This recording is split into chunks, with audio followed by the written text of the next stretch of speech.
Hello friends, Bhagwati PG college की online classes में आपका स्वागत है। आज हम बीएससी थर्ड ईयर के अंतर्गत जो हमारा टॉपिक रहेगा वो टॉपिक है स्किन एंड स्किन ऑफ स्पोलियोडोम, यानी कि जो त्वचा है और त्वचा के साथ साथ ये स्किलोडोम जो अपनी मछली है डॉगफिश, उसकी स्किन के बारे में भी हमको पढ़ना है। तो देखिए, आज हम स्किन ऑफ स्किलोडोम के बारे में जैसे पढ़ते हैं तो सबसे पहले अपन बात करेंगे स्किन यानी कि त्वचा। सबसे पहले अपन त्वचा को पढ़ेंगे किसके अंतर्गत? वर्टिब्रेट के अंतर्गत, यानी कि कशेरुकी जो होते हैं उनकी त्वचा में क्या अंतर होता है या उनकी त्वचा कैसी होती है। तो आप देखें, इसमें ध्यान रखेंगे कि जो त्वचा होती है, जो कशेरुक प्राणी होते हैं उनके अंतर्गत क्या होती है? सुरक्षात्मक आवरण होती है। आवरण के साथ साथ ये जो त्वचा होती है, ये जो प्राणी होती है, उस प्राणी के जो शरीर होता है, प्राणी के शरीर है, उस शरीर को चारों तरफ से घेरे रहती है, घेरे रहती है। ये इसका एक कैरेक्टर है किसका? त्वचा का।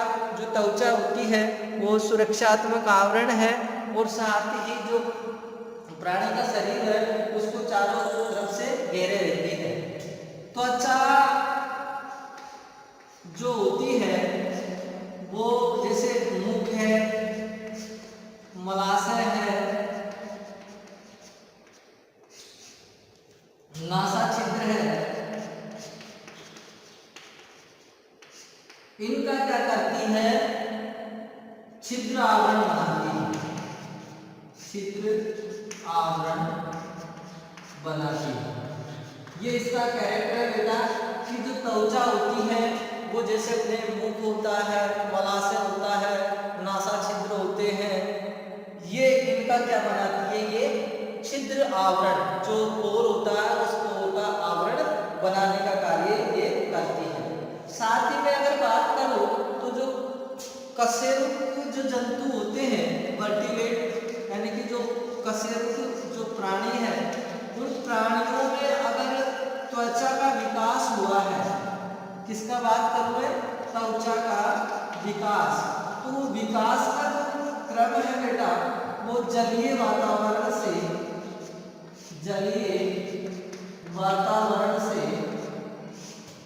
स्थलीय वातावरण की ओर हुआ है, स्थलीय वातावरण की ओर हुआ है।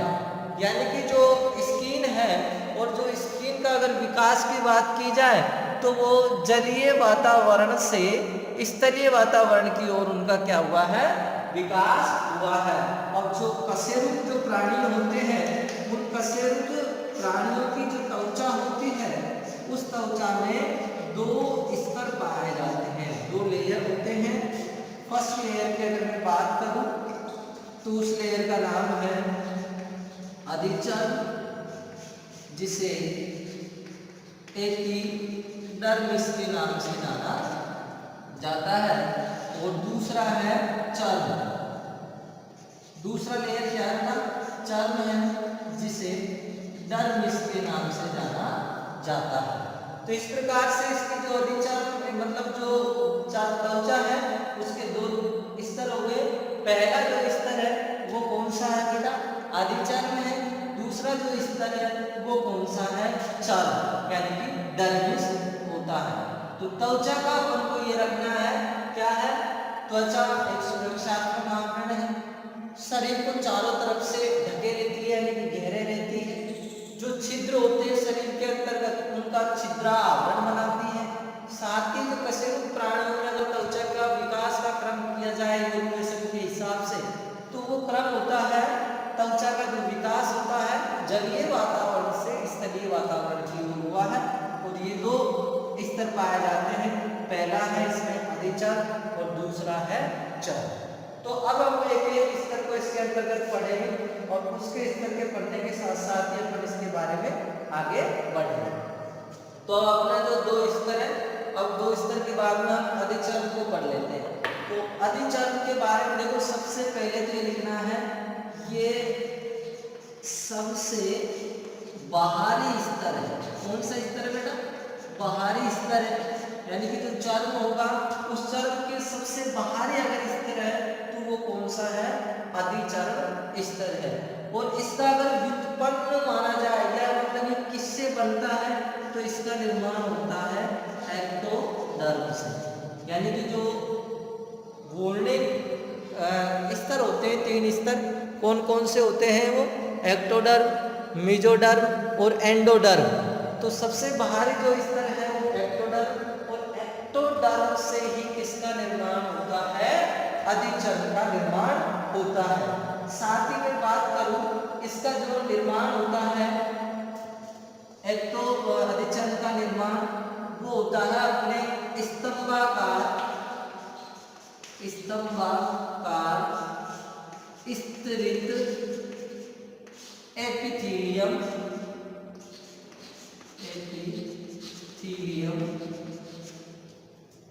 ऊतक से। यानी कि ये स्तंभाकार स्तरित एपिथीलियम ऊतक से किसका निर्माण होता है? अधिचर्म का निर्माण होता है।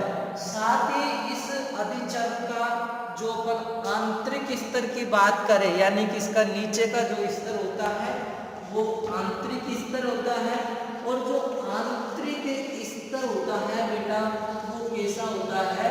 जननिक स्तर होता है। कैसा स्तर होता है? जननिक स्तर। जननिक का मतलब क्या है? जैसे मान लीजिए ये आपके अधिचर्म है, और ये क्या है? त्वचा का सबसे बाहरी स्तर है। ये स्तरित स्तंभाकार कोशिकाओं से बना हुआ होता है, यानी ऊतकों से, इस प्रकार से। अब एक ऊतकों के, या मैं कहूँ जो अधिचर्म है, उस अधिचर्म का जैसे आंतरिक ये है और ये क्या है? बाहरी। तो ये जो स्तर होता है आंतरिक स्तर, ये वाला, ये कैसा होता है बेटा? जननिक होता है। जननिक का कहने का मतलब ये है, इससे जो सेल या जो स्तर होता है, इसकी कोशिकाएं होती है वो विभाजित होती रहती है और वो नया परत बनाती जाती है। यानी कि अधिचर्म के ऊपर की परत है ये बनती जाती है नीचे से, और ये इसके अधिचर्म के ऊपर की केराटिनाइन भवन होता है, उस प्रक्रिया से ये उतरती भी जाती है। साथ ही इसमें क्या है? लगातार ये विभाजित होती रहती है, यानी कि आंतरिक स्तर की कोशिकाएं हैं, ये क्या होती है? लगातार विभाजित होती है। लगातार क्या होती रहती है? ये विभाजित होती रहती है, और इस विभाजन की जो प्रक्रिया है इसको केराटिनाइजेशन बोलते हैं।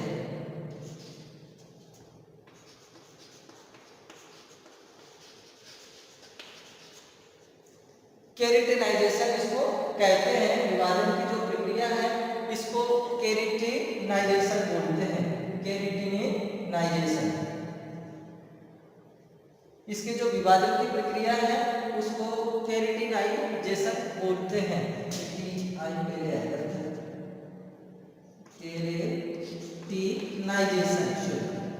केराटिनाइजेशन के नाम से इसको जाना जाता है। किसको जाना जाता है? ये जो आंतरिक स्तर है, ये आंतरिक स्तर की जो कोशिकाएं हैं वो क्या होती है?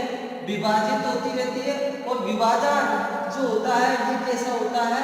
लगातार होता है, और इस लगातार विभाजन की प्रक्रिया को केराटिनाइजेशन के नाम से जाना जाता है। तो ये अपन को इसके बारे में अपन को याद रखना है। साथ ही इनकी अगर मैं बात करें तो जो फिशीज और जो एम्फीबिया होते हैं, यानी कि फिशीज एंड एम्फीबिया, इनके अंतर्गत ये जो परत होती है केराटिनाइजेशन की जो प्रक्रिया होती है, इससे बाहरी एक परत और बन जाती है, और उस परत का नाम क्या है? क्यूटिकल है। यानी कि मछलियों के अंतर्गत, और जो उभयचर होते हैं, एम्फीबिया होते हैं, उन एम्फीबिया के अंतर्गत केराटिनाइजेशन की जो प्रक्रिया है, उस केराटिनाइजेशन की प्रक्रिया के द्वारा क्यूटिकल जो लेयर होती है उसका निर्माण होता है, जबकि जो एमियोटा होते हैं, एमियोटा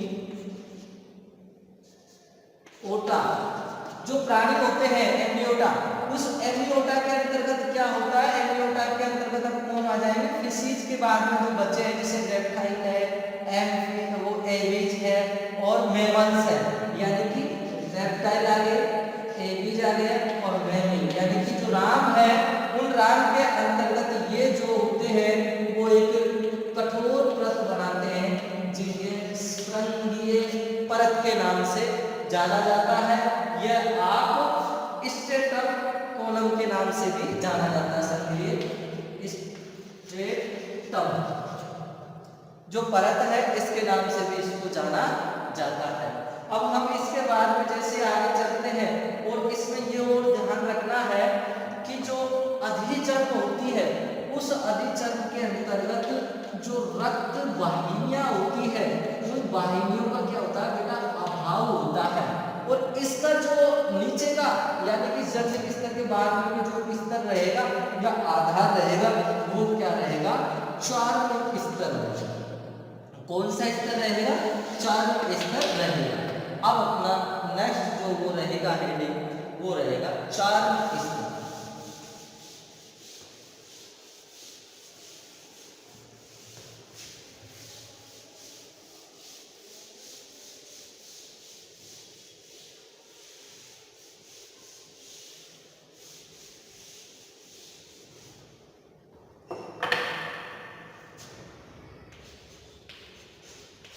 चर्म या अपन कहेंगे इसको डर्मिस। चर्म या डर्मिस की हम जैसे ही बात करते हैं तो आपको ये ध्यान होना चाहिए, ये चर्म है ये सबसे पहले तो कहाँ पाई जाएगी, जो अधिचर्म है और उस अधिचर्म के नीचे पाई जाती है। अधिचर्म है, अधिचर्म के नीचे क्या प्रेजेंट रहती है बेटा, चर्म प्रेजेंट रहती है। साथ ही अगर हम उसके अधिचर्म को हमने एक्टोडर्म का माना है तो ये मेसोडर्म का व्युत्पन्न होता है। व्युत्पन्न का मतलब जो मेसोडर्म है उस मेसोडर्म से इसका क्या होता है बेटा, निर्माण की जो प्रक्रिया है वो इसी के द्वारा होती है। साथ ही हम जैसे आगे बढ़ते हैं इसके अंतर्गत तो ये जो चर्म होता है इसका जो निर्माण होता है वो निर्माण चर्म संयोजी ऊतक के द्वारा होती है। चर्म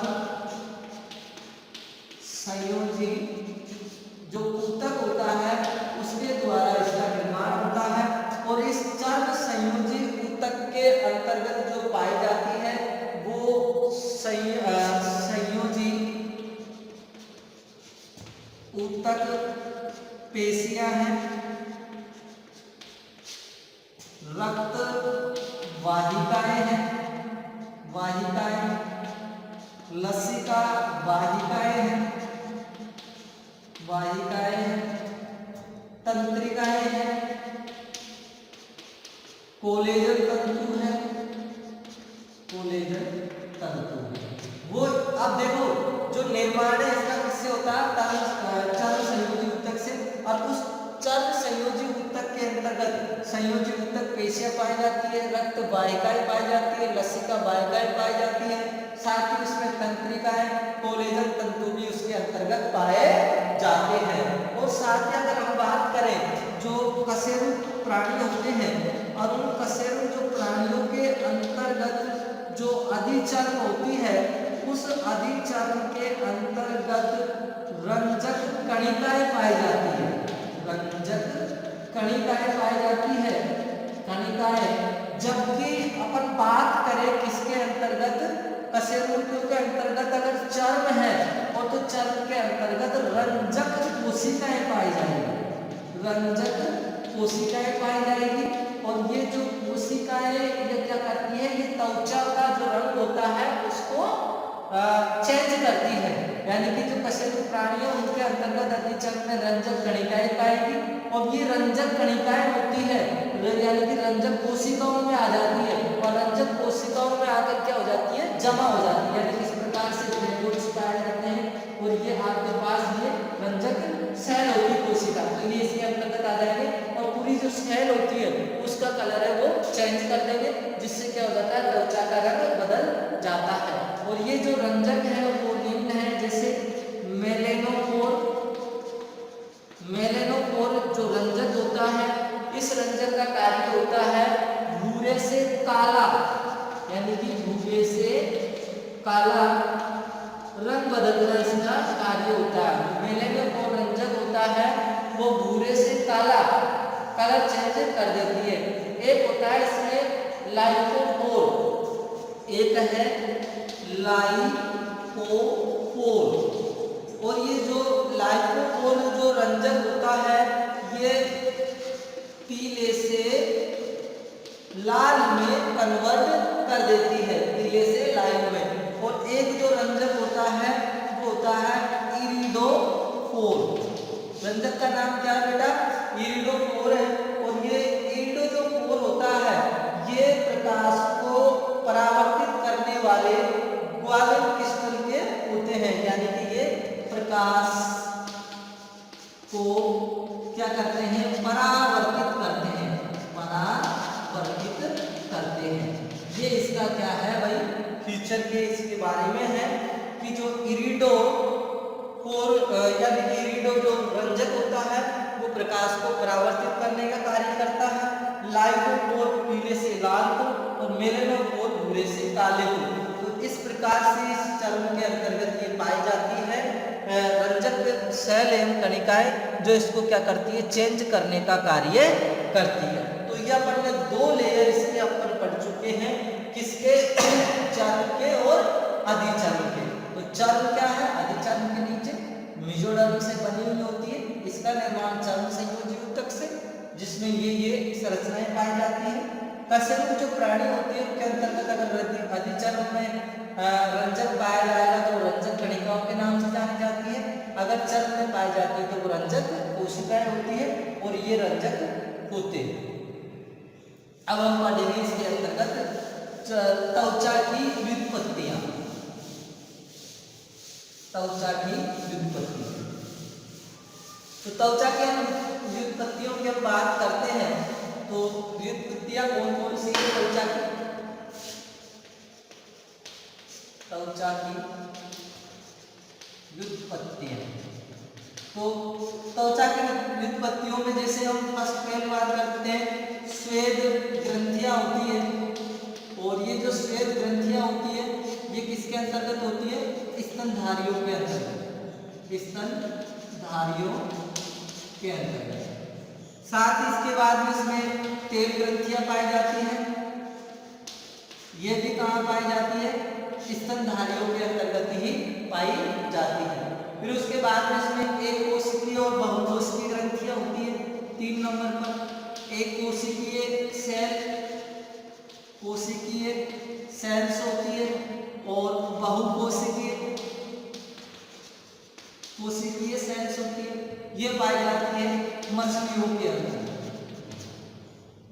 14 हम इसके अंतर्गत म्यूकस या श्लेष्मा ग्लैंड भी इसमें पाई जाती है, ये भी इसी की उत्पत्ति होती है, किसकी, त्वचा की होती है। और ये जो ग्रंथियां होती है ये भी स्तनधारियों के अंतर्गत ही पाई जाती है। तो इस प्रकार से इसकी बहुत सारी व्युत्पत्तियां, आप जितना लिखना चाहे उतना आप लिख सकते हो। और जबकि अपन इसके बाद में ये जो व्युत्पत्तियां हैं इसमें भी आप चलिए फर्स्ट लिख देंगे अधिचरण की, अधिचरण की व्युत्पत्तियां हैं, अधिचरण की व्युत्पत्तियां हैं ये।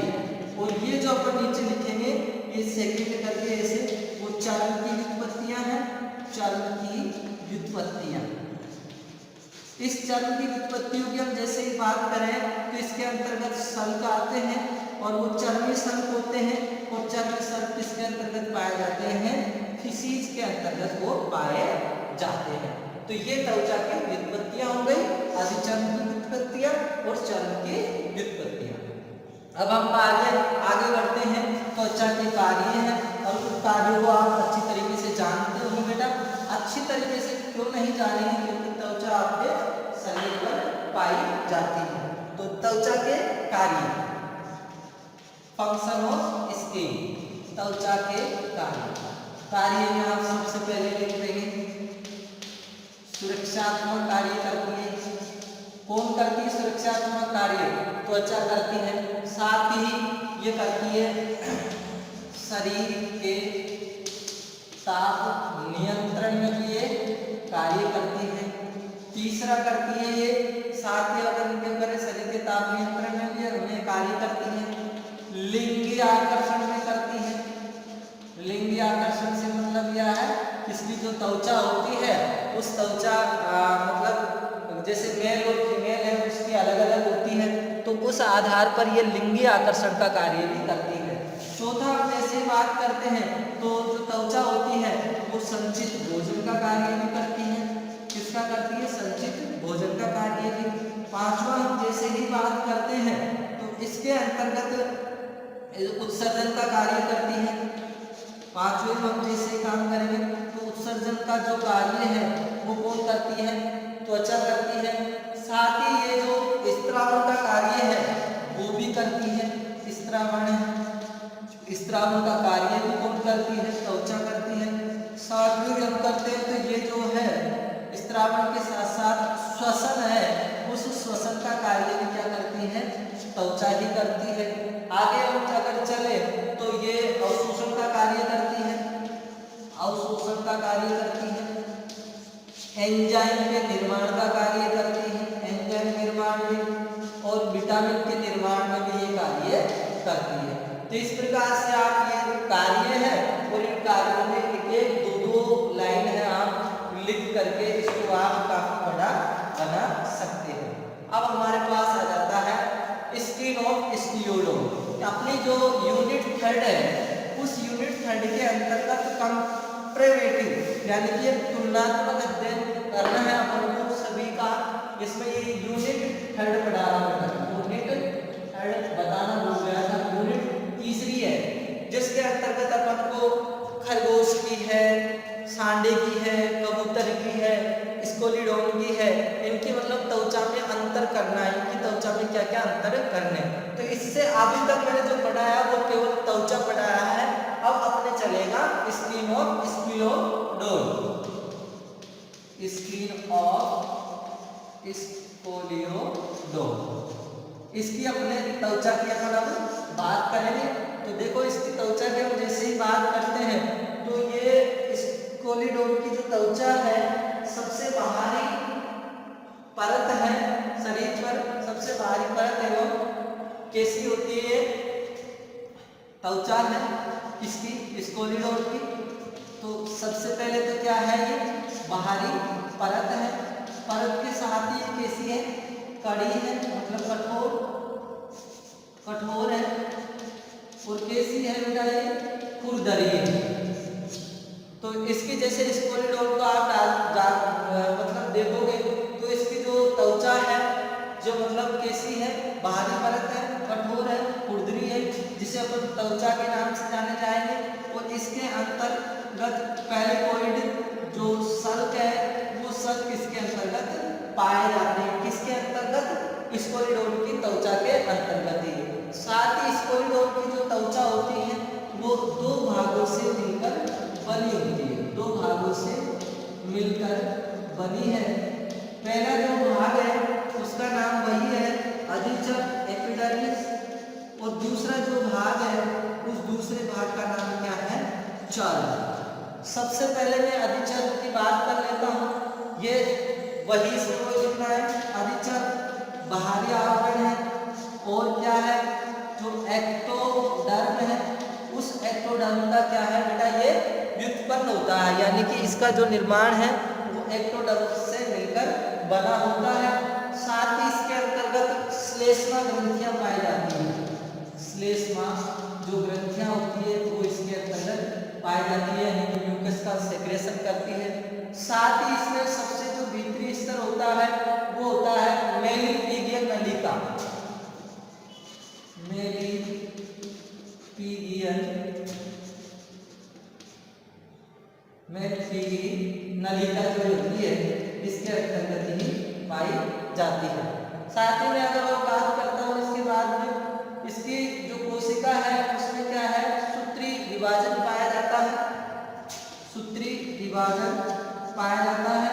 और इस सूत्री विभाजन के साथ साथ जो पूर्ववर्ती कोशिकाएं होती है, यानी जो पुरानी सेल्स होती है या पुरानी जो परत होती है, उस परत को बाहर की ओर धकेल दिया जाता है, जबकि जो निचली परत मतलब जो नई परत होती है उसका क्या होता है भाई, निर्माण होता रहता है। साथ ही इसमें अभिचल में हल्का केराटिन पदार्थ होता है, वो भी जमा होता है। केराटिन जो पदार्थ होता है वो क्या होता है भाई, इसमें जमा होता है। और इसके अगर अपन डायग्राम की बात करें तो इसका जो डायग्राम है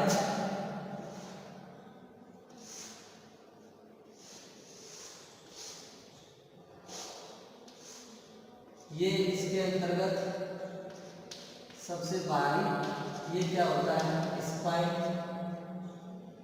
और ये इसके अंतर्गत वेलकेटी नलिका है, म्यूकस ग्लैंड है। ये इसका इस प्रकार से आधार प्लेट होता है, ये आधारी है। जो पहले वो शब्द बताया वही था, इसके अंतर्गत इसको डेल्टाइन भी बोलते हैं, ये विट्रोडेल्टाइन। तो इस प्रकार से इसका क्या होता है भाई, निर्माण होता है। साथ ही अगर हम बताएं तो इसके अंतर्गत जो किण स्तर होता है, यानी कि एक स्तर पाया जाता है जिसको किण स्तर के नाम से जाना जाता है, और उस किण स्तर का क्या होता है, इसके अंतर्गत अभाव होता है। और इसके अंतर्गत जो श्लेष्मा ग्रंथियां पाई जाती है, जो श्लेष्मा ग्रंथियां होती है, ये ग्रंथियां क्या करती है, इसकी जो त्वचा होती है उसको नम बनाए रखती है, और साथ ही जो बैक्टीरिया वगैरह होती है उससे भी क्या करती है, रक्षा करती है। तो नेक्स्ट इसका जो लेयर है वो चर्म है, और उस चर्म को हम नेक्स्ट क्लास के अंतर्गत पढ़ेंगे। आज के वीडियो में बस इतना ही। नेक्स्ट क्लास के अंतर्गत हम स्कोलिडोन की त्वचा पढ़ेंगे और नेक्स्ट रेबिड की त्वचा, दोनों के अंतर्गत डिफरेंट पढ़ेंगे। Thank you.